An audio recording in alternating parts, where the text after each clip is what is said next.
I've had the good fortune of working with some truly amazing students. I have mentored several young scientists who have created some really great software and come up with some truly unique ideas on their own. The problem is almost without fail, whenever I ask them to visualize their ideas and convey them to others, they create figures and drawings and illustrations for that communication in a way which is, let's just say, less than optimal. And over the years, I've tried to come up with concrete suggestions for these students to improve their drawings and illustrations.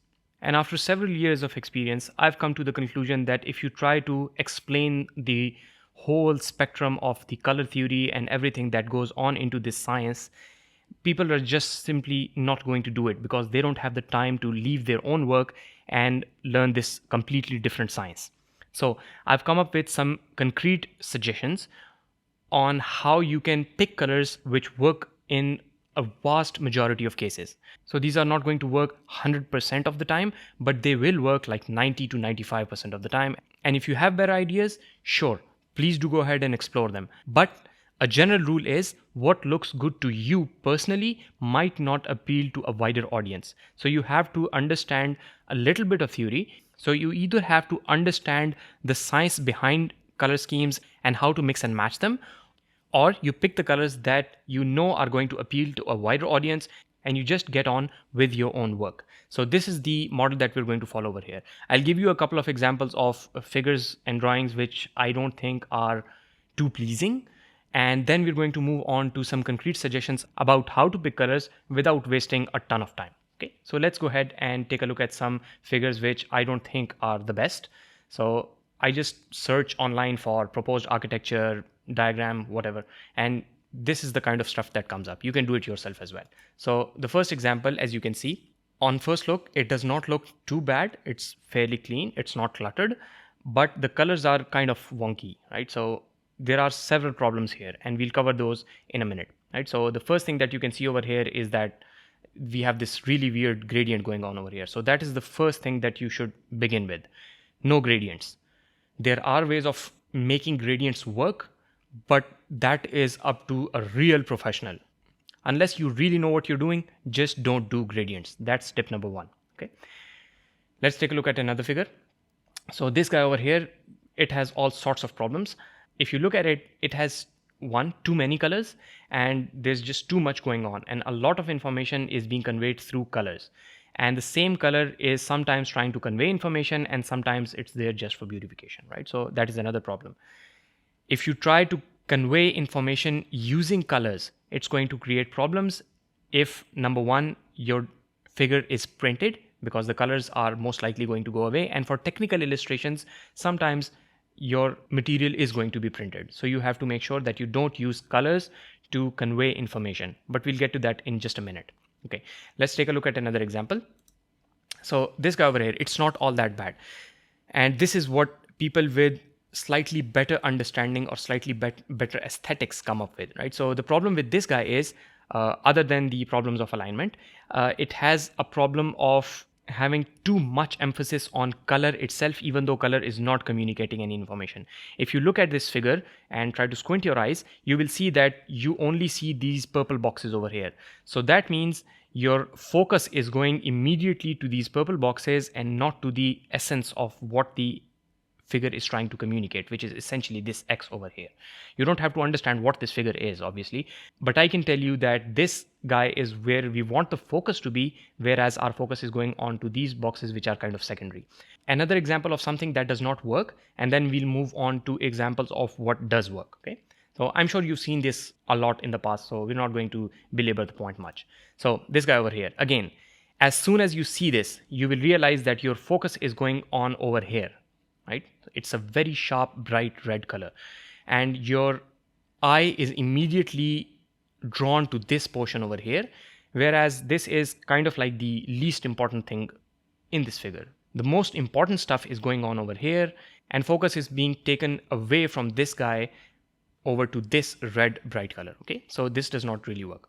Again, we'll get to concrete suggestions in just a minute. I'm just showing you some figures which do not work. Now let's quickly take a look at an example of a drawing done really well, right? So this is by Chris Olah. You can go to colah.github.io.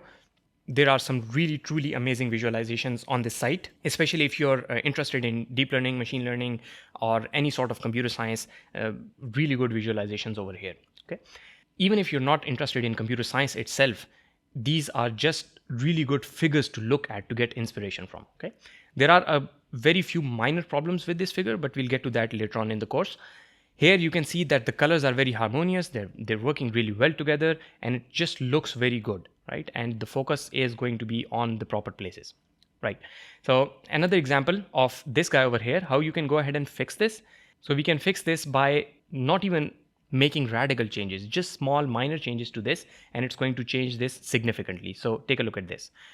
This is the figure that we saw earlier on in the intro of the course. So we have changed the colors slightly, so everything is much more dim. It's not shouting out, so to say. And for some people, that's not a good thing. But in general, it's really important that your figures are not trying too hard. I know that's kind of wishy-washy, but your figures should be kind of tame. They should have the same sense of urgency as the rest of your text. And since your technical documentation and technical presentations, whatever, they're going to have a fairly calm and collected vibe to it. Unless you're going for something extreme, like an iPhone commercial, you are going to have a calm environment to it, right? Again, it's wishy-washy, but I hope you understand. So you don't want things that are shouting at your audience. You want something that is cool and calm. As I said a couple of minutes before, the focus should be on this X. So here, this guy is red, and this is where your eye is immediately drawn to, because this is the only shocking color in the whole figure, right? So your eye goes to the proper thing, and everything else is light and very soothing, right? So I'm kind of using so this is my own figure. I'm kind of using the same color scheme, so pretty much the same shades of things, but with slight modifications, okay? Right, another example of something that I think really works. Again, this is my own. So one, it has a very nice flow. It starts from over here and it goes all the way here, and then it goes over here. So you know clearly what to look at any point in time. Again, the colors are tame, and the only bright thing is where we want our eye to go to. Okay. A last example, this guy over here. So this has a lot going on into it. And as you can see, just by looking at it, you know where you should be focusing on these colored things, right? So here we are trying to communicate information through color, and I just told you shouldn't be doing that. But as you will notice, color is not the only thing that is communicating the information. All these things which are grayed out have a single line border, and these have a double line border. So even if you print them out, even if you get rid of the colors, the things that you want focus on are still going to have focus. So this is what I mean when I say that you should not be communicating information through color. What it means is you should not be using color only to communicate information, because if the color goes away, number one. Number two, if you have somebody who is visually challenged, or number three, if you have an environment in which the colors are not very distinguishable from each other, so that is going to cause a problem. Or if you are in a very large hall, it's going to be very handy over there as well. Okay, communicate information through your lines, but you can always augment that information or put a little bit of emphasis on it using colors. Okay, so that's quite a lot of wishy-washy stuff. Now let's get to the concrete recommendations of how you can approach this. What you want to do is very straightforward. You don't even have to think about it. It's completely mechanical. So what you do is you pick any four colors that you like, right? This is where your creativity, your choice comes in. Pick four colors that you like. Any would work, but I recommend that you go with the basics: red, green, blue, yellow. You can do a violet, something like that, right? Just go with the basics. And then you drop the opacity or the lightness, or sometimes it's called the value, to 50% or 25% or 15%. What does that mean? Let me give you an idea of this.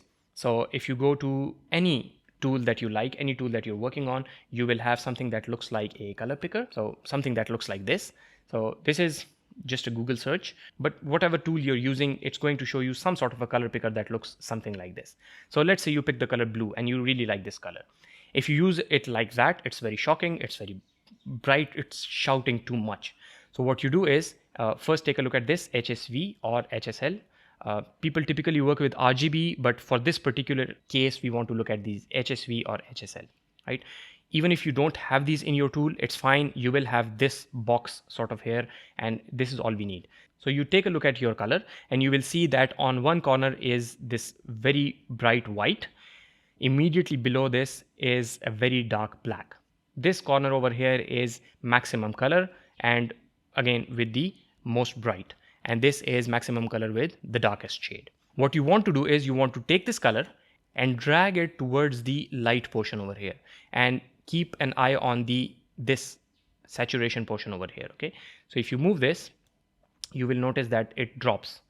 So what you want to do is you want to take it like half the way over there at least, right? So this is like 50%. If you take a look at HSL, the lightness has gone down by 76%, but this is sufficient. Okay, you can also drop opacity, that also works, but lightness is a lot easier to work with. So I recommend that you reduce it to like 50% or 25%, or even in some cases to 15%. Now you might be thinking that this is very, very light, it's not going to show, but the lightest that you can go, something that will print perfectly fine, is 4%, right? So you can go as low as all the way over there. Even this is going to be discernible to the audience. So don't worry about it. As you can see, there is a difference between the white and the blue over here, right? So as low as 4% works. So 15% is quite dark. Okay. So as you can see now, it looks quite dark. You can go all the way up to 50%, but I highly recommend you keep below 50% for most of the colors. For some colors, you might have to drop it a lot more. For instance, if you pick a shocking pink, so for this, you are going to have to drop it a lot more, right?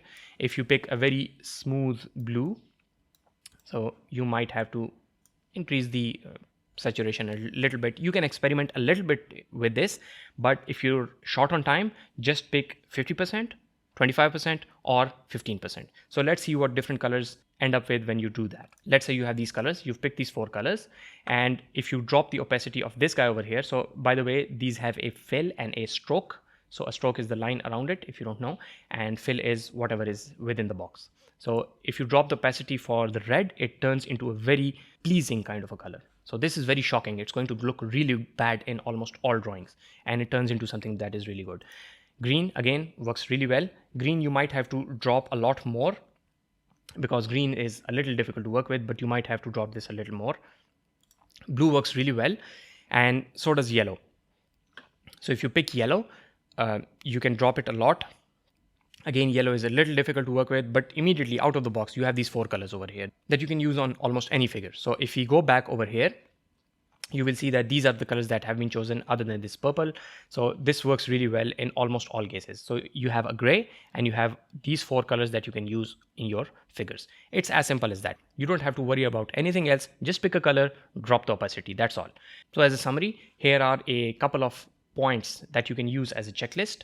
So you do not use more than 3 to 4 colors. It's very difficult to handle more than 3 to 4 colors. Even 4 is a little going overboard.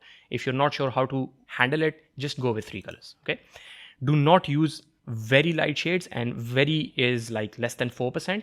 That's not going to be visible if you print it out. And also do not go with like more than 50% opacity. Okay. Do not use colors to convey critical information, as we discussed earlier.